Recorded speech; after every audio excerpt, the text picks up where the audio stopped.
భద్రతల పరిరక్షణలో తీరికలేని సమయాన్ని గడుపుతున్న పోలీస్ సిబ్బంది ఆటలు వ్యాయామంపై ప్రత్యేక శ్రద్ధ వహించాలని గుంటూరు జిల్లా ఎస్పీ సతీష్ కుమార్ సూచించారు.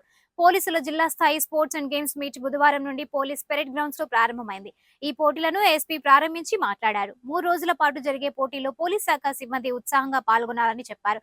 మొత్తం 14 అంశాల్లో పోటీలు జరుగుతాయని, 8 జట్లు పాల్గొంటున్నాయని, ఇందులో ప్రతిభ కనబరిచిన క్రీడాకారులకు చివరి రోజు బహుమతులు ప్రదానం చేస్తామని చెప్పారు. గుడ్ మార్నింగ్ అందరికీ.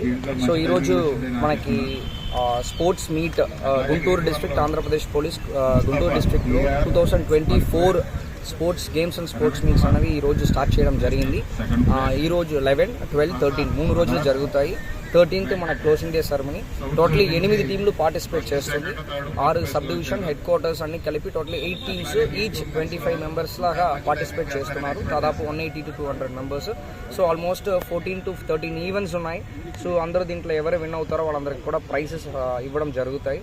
సో ప్రతిరోజు మనం పోలీస్ డిపార్ట్మెంట్లో వర్క్ కానీ, వర్క్ ప్రెషర్ కానీ, అలాగా ఏదో ఒకటి పనిలో ఉండడం వల్ల వాళ్ళు ఈ మోటివేషన్ కానీ, వాళ్ళు ఎనర్జీ కానీ, వాళ్ళు ఫ్రెష్నెస్ కానీ తగ్గిపోతుంటాయి. ఇలాంటి స్పోర్ట్స్ అండ్ గేమ్స్ మీకు కండక్ట్ చేయడం వల్ల వాళ్ళు మోటివేషన్ లెవెల్ కానీ, వాళ్ళు ఫ్రెష్నెస్ కానీ, వాళ్ళ మైండ్ కానీ ఫ్రెష్గా ఉంటాయని చెప్పి నమ్ముతున్నాము. సో దీంట్లో AR additional SP and team ఈ గ్రౌండ్ అని బాగా ప్రిపేర్ చేస్తూ ఈ ఈవెంట్కి అన్ని రెడీ చేయడం జరిగింది. సో ఆల్ పార్టిసిపెంట్స్ అందరికీ కూడా all the best. Thank you.